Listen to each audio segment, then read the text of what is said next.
Olá, hoje vamos conversar sobre um tema bastante falado no meio jurídico e da sociedade, e mediação e conciliação de conflitos. Estamos aqui hoje com a presença do professor Alessandro Mendes, especialista na área, explicar melhor o que esse tema tão falado e tão procurado nos últimos tempos. Boa tarde, professor, tudo bem? Boa tarde. É uma alegria estar aqui compartilhando essa experiência com você e com todo o grupo que está, na verdade, com esse trabalho, com essa desenvoltura. Bem, a primeira coisa que a gente precisa entender é o que é o Instituto da Mediação. Existe uma pequena confusão que normalmente a gente faz. Então, vamos tentar aqui nos situar. Acontece que quando eu tenho um conflito e você tem um conflito, o que nós temos? Nós tínhamos dois caminhos. Ou exercer a autotutela, que é quando eu vou lá e exerço com as minhas mãos. O vizinho joga um lixo na minha casa, eu vou lá e jogo na casa dele. Ou então, quando eu buscava o poder judiciário. Aí eu batia a porta do poder judiciário e o Estado juiz, através da sua jurisdição, representado por um juiz, ele decidia se eu tinha razão ou não. Daí o que aconteceu foi que, com o crescimento desse processo, do volume de processo, e com a própria forma de conflitos, os tipos de conflitos, o Poder Judiciário, então, ele começa a desenvolver métodos adequados de solução de conflitos. Então, situações que, na verdade, não tem nada de novo. Se nós lembrarmos, 2.000 anos atrás, nós já tínhamos a China usando a mediação, nós já tínhamos ali a Grécia usando técnicas de mediação, e aí hoje a Europa, os Estados Unidos, é uma realidade. Então, o que aconteceu?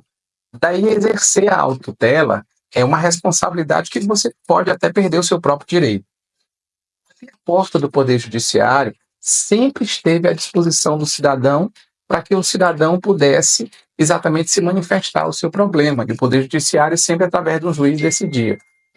Daí o que acontece é que logo depois, com o crescimento de volume, de informação, as pessoas chegando ao Poder Judiciário, então a própria Justiça disse assim, olha, que tal nós entendermos os conflitos e abrirmos portas para que esses conflitos sejam exatamente auxiliados pelo Poder Judiciário.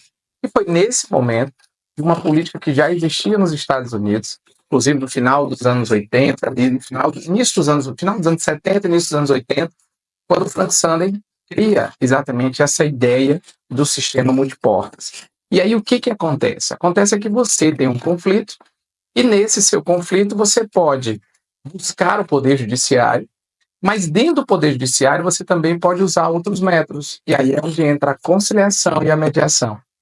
A conciliação e a mediação, elas são irmãs. A questão são métodos diferentes de atuação sobre o conflito.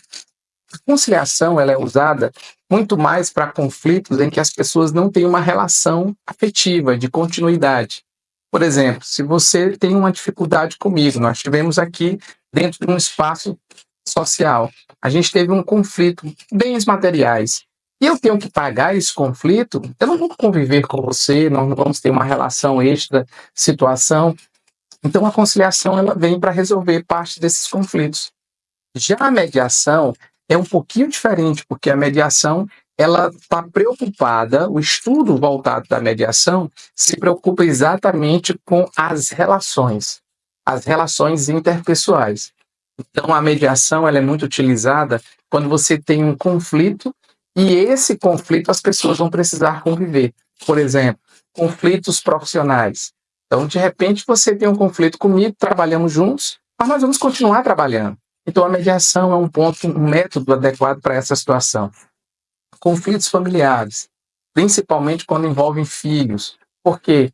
Porque mesmo juntos, ou, na verdade, separados, divorciados, mas os filhos continuam. Então, existe um ponto em comum que vai unir essas pessoas a sempre ter que dialogarem sobre vários problemas.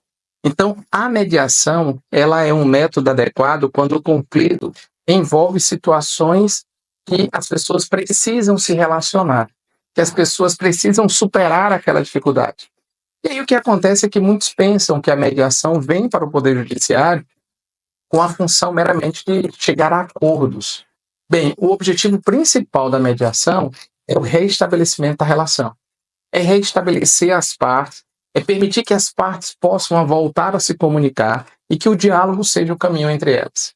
E no segundo momento, você tem exatamente o próprio acordo de uma demanda específica que possa ter surgido através exatamente desse conflito que a mediação auxiliou.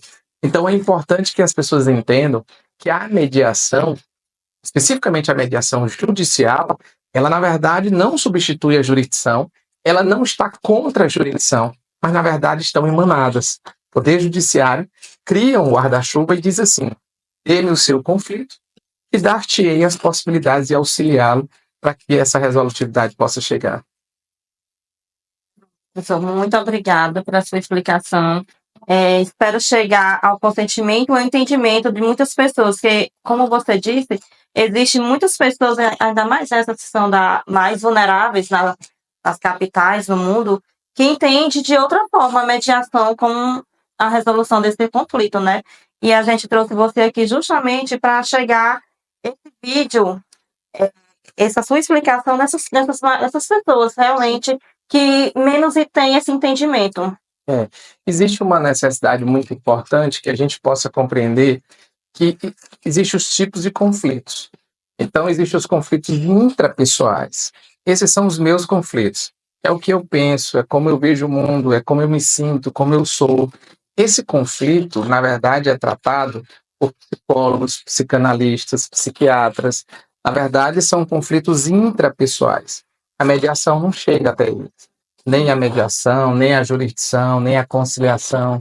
Quando é que você tem os métodos adequados? Quando o conflito ele é interpessoal.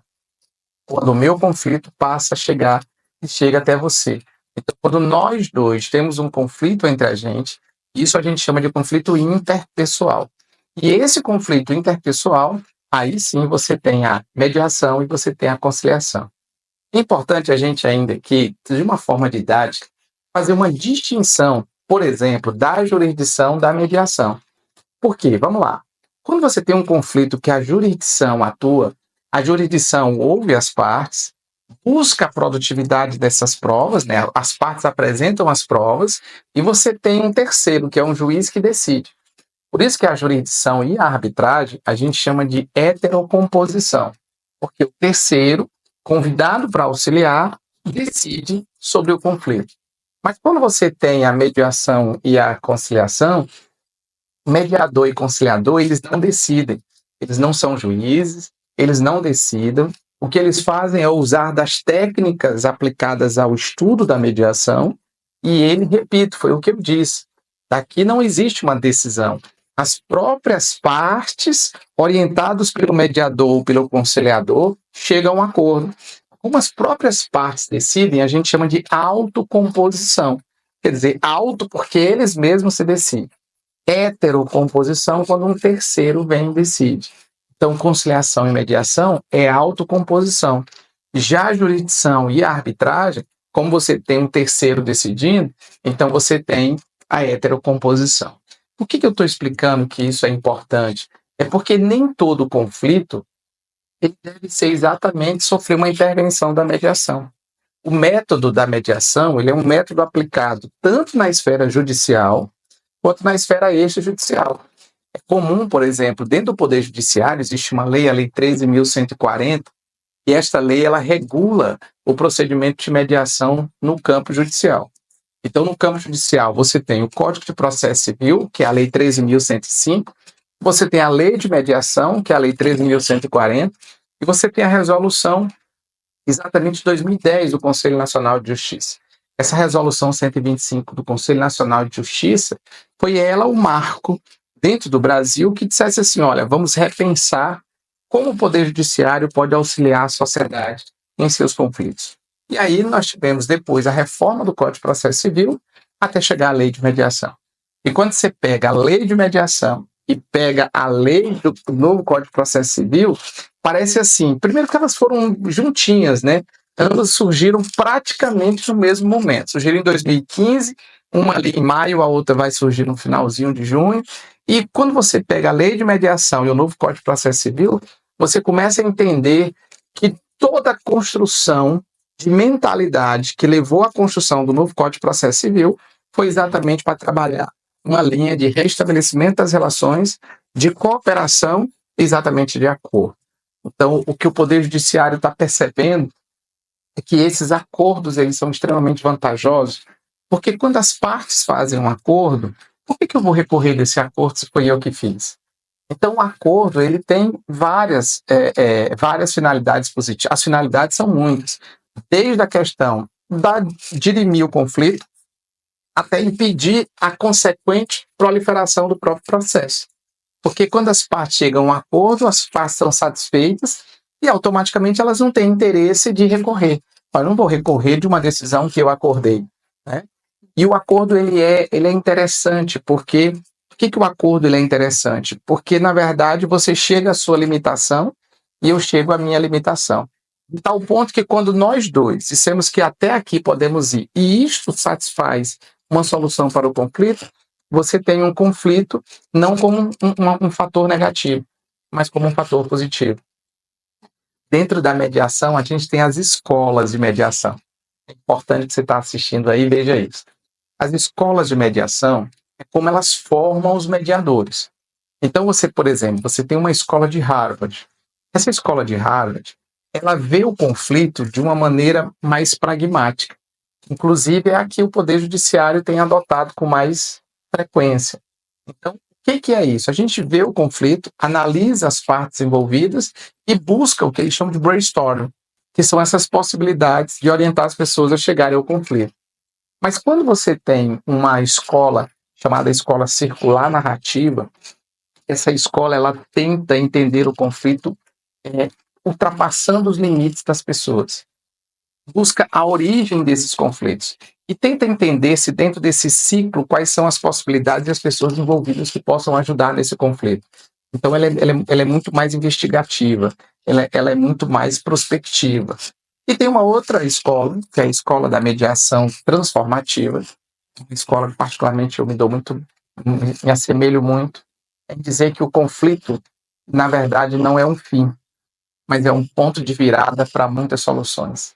Às vezes você está num conflito, ele está lhe sucumbindo, e dói, machuca, mas buscar esse brainstorming para ele pode ser também uma perspectiva de mudança de vida. Às vezes é preciso dizer que o seu dedo está doendo para que você possa curar este dedo para poder correr, porque senão você não consegue fazer isso. A escola transformativa, ela nunca vê o conflito como um fim em si, e ela sempre vê como um ponto de virada e um ponto transformativo. Espero que a gente tenha ajudado exatamente nas dúvidas de vocês. Eu sei que o tema é muito vasto, é bem extenso, mas a gente aí tem várias outras oportunidades para discutir isso também. Pois é, foi um prazer ter você aqui, pessoal. Sentimos-se muito elogiados. A minha turma teve vou agradecer em nome de todos por ter você, porque você é um grande mestre nessa área da mediação. E muito obrigada. Espero ter alcançado aí as nossas metas e que esse será o primeiro de vários vídeos que iremos fazer com você sobre esse tema. E eu vou estar disponível. Grande abraço a vocês, um abraço especial à turma, e a gente possa se ver logo logo.